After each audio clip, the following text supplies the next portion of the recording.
Guys, we've got to talk about this Arsenal team because I hate to say it, but it is very good.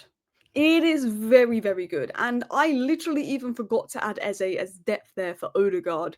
But you got Wanyeri, Dalman, and Eze as all depth for Odegaard. Eze could potentially even play left centre mid, but I would have him more advanced. Like, this Arsenal team is looking good. And in today's video, we're going to talk about, obviously, the Eze signing, why it changes a lot, and why Arsenal are serious now. You know, we always joke about Arsenal being Stoke and just this defensive team and not winning trophies and stuff, but I feel like this is the season, and I'm worried that this is the season where it all changes, where Arsenal do win that trophy. Because obviously I know Gyokeres was bad versus Manchester United, but we know that Gyokeres will be a good signing for Arsenal, let's be honest here.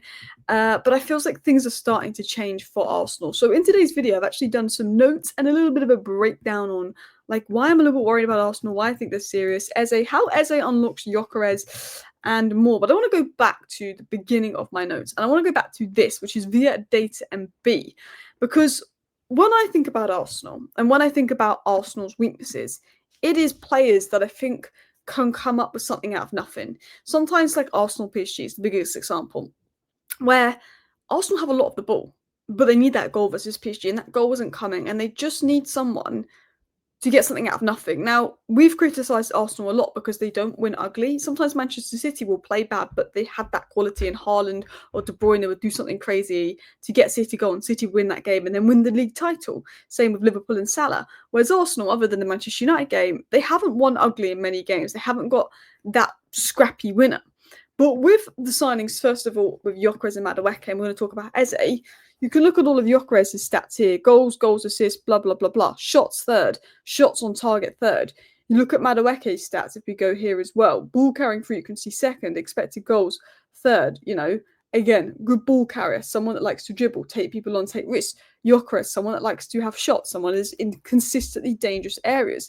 But you then look at Madueke here. Shots on target, fifth. Shot frequency, sixth for all Premier League wingers last season. And Eze, shots fourth. Shot frequency, second for all Premier League wingers last season. So Arsenal have brought shot frequency second in Eze in the Premier League for wingers, who played often as a 10, and Madueke, a shot frequency of sixth for wingers in the Premier League. With Gyökeres as well, his shot frequency would just be ridiculous high because he's a striker. So Arsenal have brought in 3 attackers this window that not only improve their depth, because Madueke is a very good depth option for Saka, but players that statistically take people on, dribble, make things happen out of nothing, but shoot a lot. And sometimes I look at Arsenal and they're too slow and they're playing too many passes. And sometimes I look at Arsenal and just think, put it in the back of the net. Gyökeres can do that. Eze, he can do that. Eze scored some banging goals.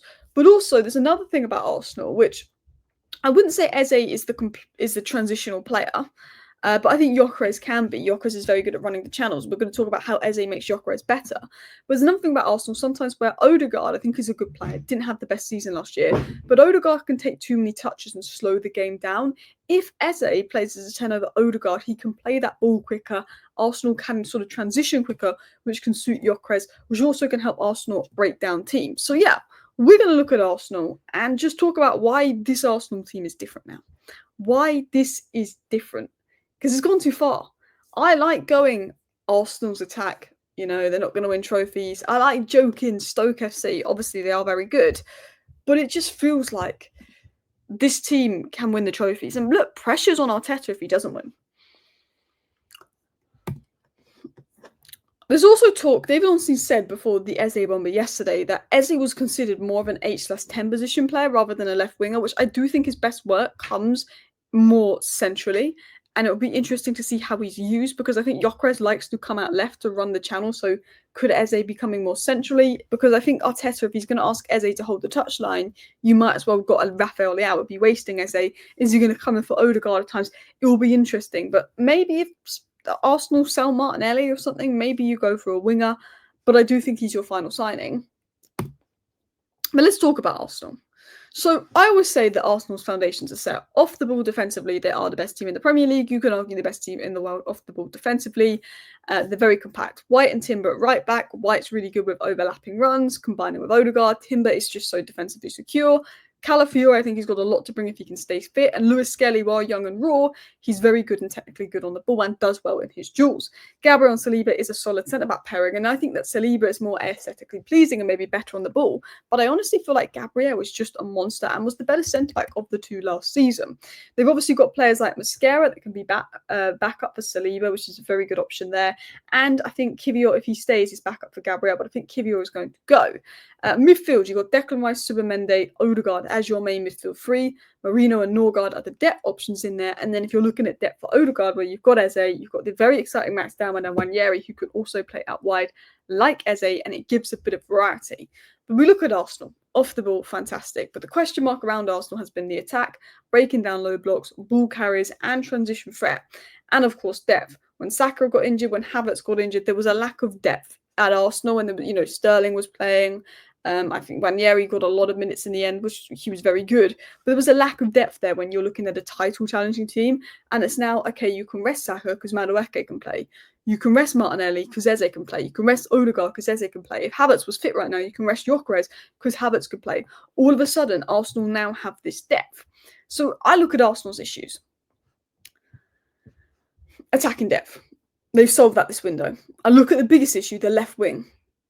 Eze can play there. I wouldn't play him as a touchline winger, but he can play there. He can come more central, and Gyokeres can come out and run that left channel. And I think that while everyone is slating Gyokeres for being bad versus Manchester United, he was incredibly rusty. Gyokeres is very good at drifting wide and running the channels, and I think if Arsenal can adapt to Gyokeres' strengths, that will work well. So you're looking at Arsenal. They struggle to break down low blocks. They are very reliant on Saka because I feel like Saka's the guy that comes up with something and wins them the game.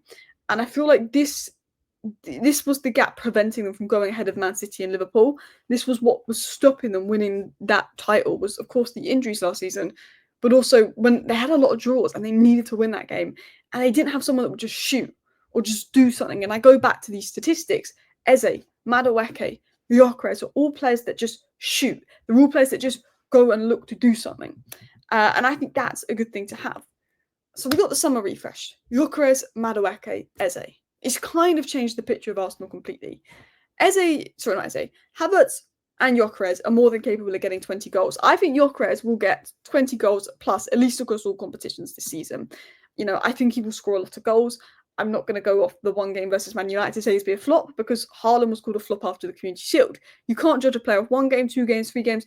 You can get to December and have a general consideration about Gyokeres, but you can't fully judge until a full season's gone by because he's older, because he's gone into a more ready-made team. He will get less time than maybe a younger striker that's gone into a weaker team, of course, but you know what I mean.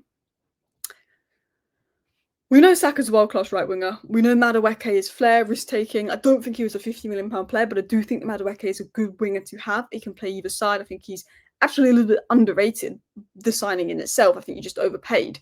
And he gives good depth for Saka, and he can play on the other side and be that Rafinha type. And Eze is this creative left winger, but also more of a central player that can come into number 10, whereas Madueke would like to be wider, which also gives Arsenal versatility. Havertz and Gyokeres, very different kind of strikers. Eze and Madueke and Martinelli and Trossard, all very different kind of players that can play on the left. Eze and Odegaard, very different kind of players that can play centrally. Wanyeri, Saka, Madueke, Dowman can all offer different things on the right-hand side. Means Arsenal can adapt their lineup to certain games and to certain low blocks or to be more transitional, to do this or do that. It makes Arsenal less predictable. It makes Arsenal more threatening in that sense. He gives Arsenal this creative guy that can come on the left wing and create, can cut in and shoot, but also someone that is more of a dual threat. He wins his duels. He's quite physical. He's good at sustaining pressure and holding the ball higher up, which would be good for Arsenal. But he's a central carrier. When Eze gets the ball, he does move the ball faster than Odegaard. He is a very good set carrier in the central areas. He's obviously a fantastic free kick taker, really good at scoring those goals from outside the box. When you're coming up against a low block, he can score that goal from outside the box. And I think Arsenal are going to need that in big games. If we talk about the Eze signing in general, and my notes have just disappeared here, he can operate as a left winger. He's got the 1v1 threat. He's a good ball carrier. He's a good finisher. He can play as a 10.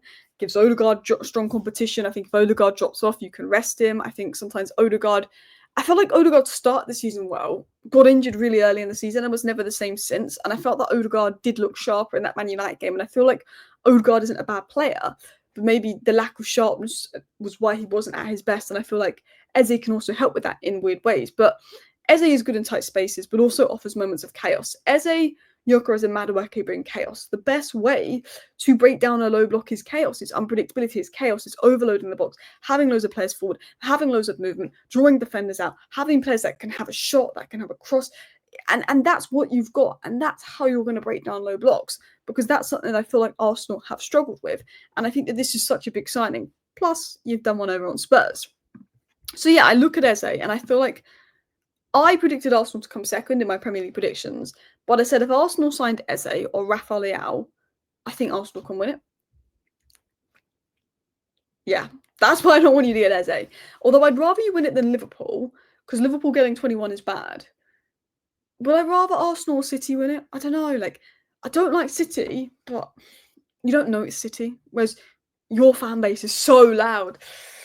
I want Man United to win the league, but realistically, that's not going to happen. Anyway, as I said, Arsenal had an issue being predictable, breaking down low blocks, and as I mentioned, Eze, Gyökeres, Madueke, risk takers, high volume shooters, happy to take on players, make things happen, chaos, unpredictability, because Arsenal need to win ugly at times, and to win ugly when you're not playing your best, sometimes you need these unpredictable players that can come up with something out of nothing, and that's what they bring Arsenal. But I also think that Eze works well with Gyökeres. Gyökeres thrives when he can attack the space and he can run the channels. He's not a static 9. He's not someone that's known for his touch or his hold up. He's someone that likes to run onto the balls. And I feel like Eze can unlock that. Eze likes to drift central. He likes to drag defenders out. He can open up space for Gyökeres' runs. But also when Eze gets the ball, he is a lot more progressive in terms of speed than Odegaard. He can play those first-time balls quicker and find those Gyökeres runs. I actually felt in the Man United game, there was a couple of times where Gyökeres made runs, but Arsenal just weren't playing the ball that maybe would have been a good ball. And I think Eze can play the more direct balls into space and give Gyökeres a bit more service.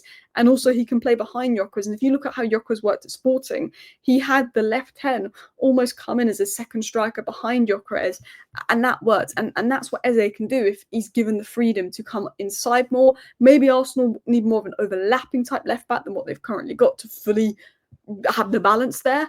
But I look at Arsenal and it's very strong. If you look at what Arsenal have now, when you look at the Saka, Eze, Gyökeres, Havertz, Trossard, Madueke, Odegaard, Dalman, Nwaneri, all options in attack, the rotation quality there, there's young players they can mould in. There's people on the bench. If you look at Arsenal's bench, I know Havertz is out injured now, but it is very strong.